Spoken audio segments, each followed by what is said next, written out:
तो अब हम लोग नया चैप्टर शुरू कर रहे हैं अपना दो चर वाले रैखिक समीकरण युग्म। और इसके पहले टाइप में हम लोग ये देखेंगे कि ये जो दो समीकरण दिए जाएंगे अपने को रैखिक समीकरण युग्म, इसके हल की प्रकृति कैसी होगी। तो हम लोग ये जानते हैं कि जो रैखिक समीकरण का जो मानक रूप होता है वो होता है ax plus by plus c बराबर 0। ये आपको इसी रूप में याद रखना है, ax plus by plus c बराबर 0, मतलब इसके RHS में 0 होना चाहिए। ठीक है, अब चूंकि हम दो समीकरण लेंगे, अब देखो पहले तो ये रैखिक समीकरण क्यों है, क्योंकि इसके चर की घात कितनी है, 1, इसकी भी घात 1, इसकी भी घात 1 है ना, तो घात 1 हो गई। अब दो समीकरण लेने वाले हैं तो इसको लिखेंगे हम लोग a1x plus b1y plus c1 बराबर 0। ये हो गया अपना पहला समीकरण। दूसरा समीकरण हम लेंगे a2x plus b2y plus c2 बराबर 0। ये हो गया अपना दूसरा समीकरण। तो अब a1 क्या है पहले वाले समीकरण में, x का गुणांक, b1 क्या है पहले समीकरण में, y का गुणांक, फिर पहले समीकरण का जो अचर पद है वो c1 है। इसी प्रकार a2 है दूसरे समीकरण के x का गुणांक, b2 है दूसरे समीकरण के y का गुणांक और c2 क्या है दूसरे पद का अचर पद। ठीक है, तो अब हम लोग ये जो हल की प्रकृति होगी, अब देखो ये जो रैखिक समीकरण है ax plus by plus c बराबर 0, ये एक सरल रेखा को निरूपित करता है। किसको निरूपित करता है, ये सरल रेखा को निरूपित करता है। तो अब चूंकि अपने पास दो समीकरण है तो उसका हल भी मिलेगा। हल मतलब क्या, वहां से उन दोनों समीकरणों से x और y का मान वही होगा उन समीकरणों का हल। तो अब इस हल की प्रकृति हम देखेंगे, इसमें 3 कंडीशन मिलेंगी अपने को। या तो कोई हल नहीं होगा इन समीकरणों का, दोनों समीकरणों का कोई हल नहीं होगा। अब हमने बताया कि ये सरल रेखा निरूपित करती है, तो दो रेखाओं का, इन दो समीकरणों का कोई हल नहीं होने का मतलब एक दूसरे को ना काटें, मतलब क्या हो जाएं, रेखाएं समांतर हो जाएं। तो वही कह रहा है या तो कोई हल नहीं होगा तो मतलब रेखाएं समांतर होंगी, या परिमित रूप से अनेक हल होंगे। अनेक हल होने का मतलब क्या है, रेखाएं समपाती हो जाएं, एक के ऊपर एक, तो अनेक हल हो जाएगा, मतलब ये x और y के कई सारे मान मिलेंगे। यहाँ कोई हल नहीं होगा मतलब x और y का कोई भी मान नहीं मिलेगा। अब तीसरी कंडीशन क्या कि अद्वितीय हल होगा। अद्वितीय हल, अद्वितीय का मतलब सिर्फ एक, तो सिर्फ एक मान कब मिलेगा, जब दोनों रेखाएं क्या हों, एक बिंदु पे प्रतिच्छेद करें, और जिस बिंदु पे प्रतिच्छेद करेंगी वही उसका हल होगा। ठीक है, तो इसके आधार पे हम लोग हल की प्रकृति जो है 3 प्रकार से देखेंगे। या तो कोई हल नहीं होगा, उन समीकरणों का कोई हल नहीं होगा दोनों समीकरणों का, या फिर अद्वितीय हल होगा, या फिर अनेक हल होगा। ठीक है, अब इसी के आधार पे हम लोग ये बताएंगे कि ये जो समीकरण युग्म है संगत है या असंगत है। तो अगर हल मिल रहा है तब तो है वो संगत। अब हल मिलेगा तो या तो एक मिलेगा मतलब अद्वितीय, या तो अनेक। अगर हल मिलेगा तो या तो अनेक मिलेगा या फिर एक मिलेगा। अद्वितीय मतलब एक मिलेगा, यहाँ से अनेक मिलेगा। तो अगर हल मिल रहा है, कुछ भी हल मिल रहा है, एक मिल रहा है या अनेक मिल रहा है, तो उसको हम लोग संगत समीकरण युग्म बोलेंगे। और अगर समीकरण का हल नहीं मिल रहा है तो उसको हम लोग बोलेंगे असंगत समीकरण युग्म। ठीक है, तो अब पहले वाली स्थिति के देखते हैं हम लोग। सवाल कह रहा है कि यदि रैखिक समीकरण युग्म इतना और इतने का कोई हल नहीं है, तो कोई हल नहीं है मतलब रेखाएं समांतर होंगी। रेखाएं समांतर होंगी मतलब एक दूसरे को नहीं काटेंगे, तो अपने को कोई प्रतिच्छेद बिंदु नहीं मिलेगा, मतलब अपने को समीकरण का कोई भी हल नहीं मिलेगा। और हल नहीं मिलेगा तो ये असंगत समीकरण युग्म होगा। और इसके लिए कंडीशन आप लिख लो और याद रखना कि शर्त होती है a1 बाई a2 बराबर b1 बाई b2 बराबर नहीं होता c1 बाई c2 के। ये कौन सी कंडीशन, ये कब के लिए कंडीशन है, जब कोई हल ना हो। कोई हल ना हो, इसको ऐसे भी बोल सकता है कोई हल नहीं है, या बोल देता रेखाएं समांतर हैं, ऐसे भी बोल सकता है रेखाएं समांतर हैं। दो रैखिक समीकरण देगा, कहेगा ये दोनों रेखाएं जो हैं ये समांतर हैं और तो के का मान निकालो, तो भी यही कंडीशन लगेगी। या बोलेगा संगत, तो संगत के लिए तो ये कंडीशन नहीं लगती क्योंकि यहाँ पे हल मिल ही नहीं रहा है। असंगत के लिए ये शर्त जरूर होती है। तो यहाँ पर ये भी बोल सकता है कि ये जो समीकरण युग्म है ये असंगत है, तब भी यही कंडीशन लगेगी। तो रेखाएं समांतर बोले या समीकरण युग्म असंगत बोले या कोई हल नहीं है बोले, तो हम लोग यही कंडीशन लगाएंगे। ठीक है, तो अब पहले वाले समीकरण में ये है a1 b1 c1। उसके पहले हमने क्या कहा है कि जो अपना व्यापक समीकरण है ax plus b y plus c बराबर 0, इसको ध्यान से देखो तो इसका RHS 0 है। ठीक है, मतलब सारे पदों को हम LHS में लाएंगे। तभी तो हमने लिखा था कि a1x plus b1y plus c1 बराबर 0 पहली समीकरण हो गई। दूसरी समीकरण होगी a2x plus b2y plus c2 बराबर 0, मतलब RHS में 0 होना चाहिए। तो अब आप a1 a2 b1 b2 ये सारे मान लिखो और यहां पर रख के चेक करो। अगर ये कंडीशन होगी तो कोई हल नहीं होगा, लेकिन सवाल में कह रहा है कोई हल नहीं होगा, मतलब ये कंडीशन लगेगी ही। और इसको जब हम सॉल्व करेंगे तो k का जो वैल्यू है वो मिल जाएगा। तो a1 का मान निकालो। सबसे पहले a1 का मान 3 है पहले वाले समीकरण में x का गुणांक, b1 कितना है पहले वाले समीकरण में y का गुणांक, और c1 कितना है। ध्यान रखना इस समीकरण को हम -3 बराबर 0 बनाएंगे। सबसे पहले RHS में 0 ले जाएंगे तो इस 3 को इधर लाएंगे, -3 बराबर 0, तो c1 कितना मिल गया -3, क्योंकि फिर इस वाले समीकरण से तुलना करेंगे। इसी प्रकार a2 कितना मिल गया अपना दूसरे समीकरण के x का गुणांक मतलब 6, b2 कितना मिल गया दूसरे समीकरण के y का गुणांक मतलब k, और c2 कितना है दूसरे पद का अचर पद, लेकिन RHS में LHS में लाने के बाद इसको इस साइड में LHS में लाएंगे तो ये हो जाएगा -8। ये गलती मत करना, पहले सबसे पहले LHS में समीकरण को हम लाएंगे। अब आप शर्त लगा दो, आपको शर्त पता है a1 by a2 b1 by b2 ये बराबर होना चाहिए। तो अब ये कंडीशन लगा दो और यहां से आप कैलकुलेट करो। तो आप लगाओगे a1 बाई a2 बराबर b1 बाई b2। चलो a1 b1 c1 की वैल्यू है आपके पास। अब यहाँ पे आप कंडीशन लगाओ a1 बाई a2 बराबर b1 बाई b2। a1 का वैल्यू है 3, a2 का वैल्यू है 6, b1 का वैल्यू है 5, b2 का वैल्यू है k। अब इसको जब हम लोग सॉल्व करेंगे क्रॉस मल्टीप्लाई करो तो ये 3 दूनी 6 हो गया और ये 2 बटा में जाए गुणा में हो जाएगा, तो k का मान कितना मिलेगा 10। यही अपना आंसर है k का।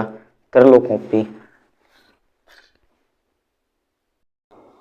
अब ये सवाल कह रहा है कि k का मान ज्ञात कीजिए जिसके लिए समीकरण ये और ये क्या है अद्वितीय हल हैं।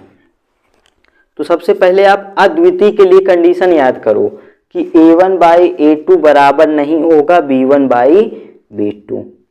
ठीक है, अद्वितीय हल मतलब एक ही बिंदु पर रेखाएं काटेंगी।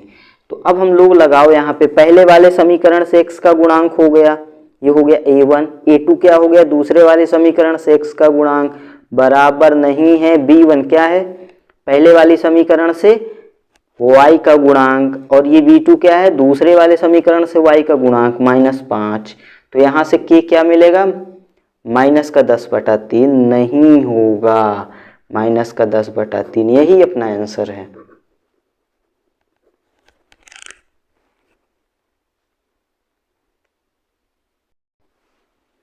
अब ये सवाल कह रहा है कि रैखिक समीकरणों इतना और इतना युग्म के अपरिमेय रूप से अनेक हल हैं। अनेक हल बोल रहा है ना, तो कंडीशन क्या है अनेक हल होने के लिए a1 बाई a2 बराबर b1 बाई b2 बराबर c1 बाई c2। ये रिजल्ट आपको याद रखना है। और अनेक हल हैं मतलब हल मिल रहा है तो ये संगत समीकरण युग्म होगा। अब यहाँ पे मान रखो, a1 क्या है पहले समीकरण के x का गुणांक मतलब k, a2 क्या है दूसरे समीकरण के x का गुणांक मतलब 12, b1 क्या है पहले समीकरण के y का गुणांक 3, b2 क्या है दूसरे समीकरण के y का गुणांक k बराबर c1 क्या है पहले समीकरण का अचर पद, लेकिन ध्यान रखना वो होना चाहिए LHS में, ये LHS में ही है तो ये कितना है माइनस का k -3। अब C2 क्या है दूसरे समीकरण के लिए जो अचर पद है और वो भी LHS में होगा, इतना मिल गया। अब इसी समीकरण को हल करके आपको क्या मिलेगा मान k का, ठीक है। तो एक बार इसको ले लो, फिर इसको ले लो, दोनों को सॉल्व करो। देखो तो अब हम सबसे पहले ले रहे हैं इन दोनों को ले रहे हैं, तो यहां से मिलेगा k/12 बराबर 3/k, तो यहां से क्या मिलेगा आपको k² = 12 × 36, तो k का मान कितना मिला +-6। ध्यान रखना जब वर्गमूल लेंगे तो प्लस माइनस दोनों मिलेगा, ठीक है। अब दूसरे वाले को हल करो आप, अभी इसको लियो, इसके साथ इसको ले लो। तो अब हमने क्या किया k/12 बराबर लिया माइनस का इतना बटा -k। अब देखो ये माइनस से माइनस कैंसिल हो गया, अब ये k² हो गया, ये इधर गया k², और ये कितना हुआ 12k -12 × 36। इसको सॉल्व करो, अगर इसको लेते तो अब द्विघात समीकरण ना बनती। देखो इसको लिया, इसको लिया, अब इसको भी तो ले सकते हो, ये तीनों आपस में बराबर हैं, जितने जोड़े बना सकते हो सभी। तो 1 को 3 के साथ, फिर 2 को 3 के साथ, 1 को 3 के साथ, तो इसको लेते तो ये k कट जाता, सीधा आंसर आ जाता। चलो हमने इसको लिया है तो इसको सॉल्व करना पड़ेगा। आप ध्यान रखना एक कंडीशन तो हमको मिल चुकी है ना, लेकिन अपने को और भी चेक करना है क्या और भी स्थितियां हैं, यहाँ से भी सॉल्व होगा तो सॉल्व करो। ये होगा k² - 12 k + 36 बराबर 0। अब यहाँ पे जोड़ने पे या क्या आना चाहिए, ये अगर आप ध्यान दो a - b का होल स्क्वायर बन रहा है, k - 6 का होल स्क्वायर बन रहा है ना। अभी ये मिला k बराबर 6, तो यहाँ से तो आपको क्या मिला k बराबर 6, यहाँ से मिला k बराबर +-6। अभी एक कंडीशन और मैंने बताई ना, ये इसको तो अभी इन दोनों को भी साथ में ले लो। तो हमने लिया तो क्या मिला अपने को 3/k बराबर माइनस का k -3 बटा -k, तो k से k कट गया, माइनस से माइनस कट गया, तो यहाँ से k बराबर क्या मिला आपको, सीधा लिख दें, ये k बराबर उधर जाके 3 जुड़ जाएगा तो k बराबर 6 मिलेगा। तो अब देखो जो तीनों समीकरणों में होगा वही अपना आंसर होगा उभयनिष्ठ, क्योंकि ये तीनों कंडीशन एक साथ फुलफिल होगी तभी समीकरण के अनेक हल होगा। तो पहले वाले से अपने को मिला +-6, पहले वाले को अपने से मिला +-6, प्लस भी 6 जो है प्लस का भी है माइनस का भी है, यहाँ से मिला सिर्फ 6, यहाँ से मिला सिर्फ 6, तो अपना जो आंसर है वो क्या होगा k बराबर 6। देखो k बराबर 6 तो दो तीनों में है ना, इसमें भी है, इसमें भी है, इसमें भी है, इसलिए अपना आंसर क्या होगा 6, मतलब जो तीनों कंडीशन को फॉलो करें। अब इस सवाल में ये क्या कह रहा है कि ये समीकरण जो दिए गए हैं आपको बताना है संगत है कि असंगत है। तो हम वही कंडीशन चेक करेंगे, हम लिखेंगे a1/a2 निकालेंगे, फिर b1/b2 निकालेंगे, फिर c1/c2 निकालेंगे, और इनमें जो संबंध होगा उसके आधार पर हम बोलेंगे कि संगत है कि असंगत। संगत कब होगा, जब कोई भी हल मिले मतलब या तो एक या फिर अनेक। अब असंगत कब होगा, जब कोई हल नहीं मिलेगा। तो a1/a2 निकालो, a1 क्या है पहले समीकरण के x का गुणांक 2, a2 क्या है दूसरे समीकरण के x का गुणांक, मतलब ये 1/2 मिल गया। b1 क्या है पहले समीकरण के y का गुणांक -3, b2 है दूसरे समीकरण के y का गुणांक -6, ये भी 1/2 मिल गया। c1 निकाला हमने -8, ध्यान रखना समीकरण को हम सबसे पहले RHS 0 को बनाएंगे, तो ये -8 मिलेगा और ये मिलेगा -9, तो ये मिल गया 8/9। अब देखो ये दोनों तो बराबर हैं, ये बराबर नहीं है, तो हम क्या बोल सकते हैं यहाँ से कि a1/a2 बराबर है b1/b2 के, लेकिन ये बराबर नहीं है c1/c2 के।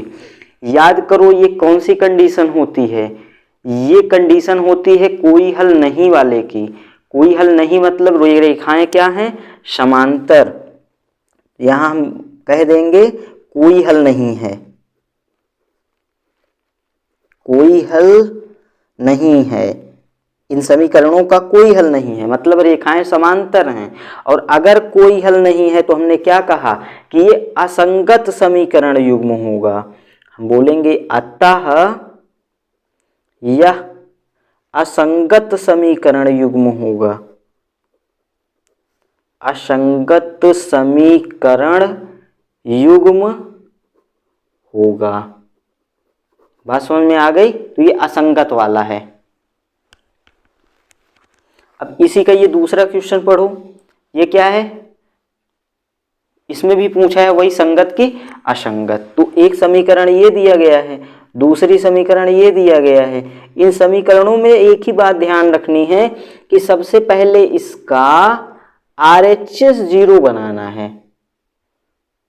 इसका क्या करना है, RHS 0 बनाना है, मतलब ये -7 बराबर 0। अब इसको पहली समीकरण मानो और ये मिलेगी 9x - 10y - 14 = 0। सबसे पहला काम यही करेंगे, ठीक है। इसको समीकरण 1 और 2 अभी मत मानो। अब हम वही काम करेंगे, जब भी संगत असंगत पूछे तो A1/A2, B1/B2 और C1/C2 निकालेंगे। तो A1/A2, A1 क्या है 3/2 कितना है 9, तो यहां से मिल जाएगा 3/2 × 9। अब ये 3 त्रिकाई 9 कटेगा और 1/6 मिलेगा। अब B1/B2, B1 कितना है 5/3, B2 कितना है -10। ध्यान रखना चिन्ह के साथ देखते हैं। तो ये कितना मिल जाएगा 5/3 × 10, इस माइनस को उठा के ऊपर ले गए तो ये माइनस हो गया। अब ये 5 दूनी 10, ये भी क्या, अच्छा इसका माइनस छोड़ा था क्या, नहीं इसमें माइनस नहीं आया है, तो ये हो जाएगा -1/2, 5 दूनी 2 3 6, ठीक है।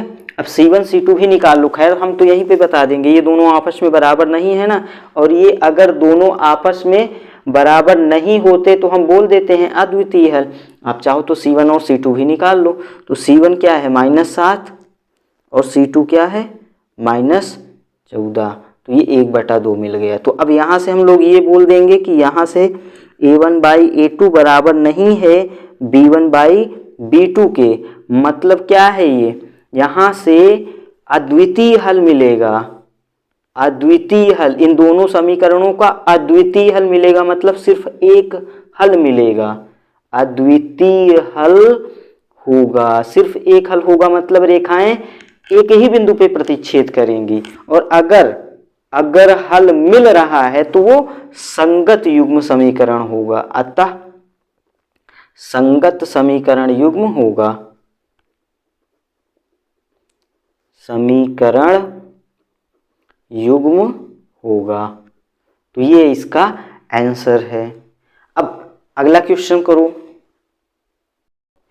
इस क्वेश्चन में भी पूछा है क्या, संगत है कि असंगत है। तो सबसे पहले जब भी संगत असंगत पूछे तो हम लोग निकालेंगे A1/A2, B1/B2 और C1/C2। तो A1/A2, A1 क्या है 5, A2 है -10, तो ये मिला -1/2।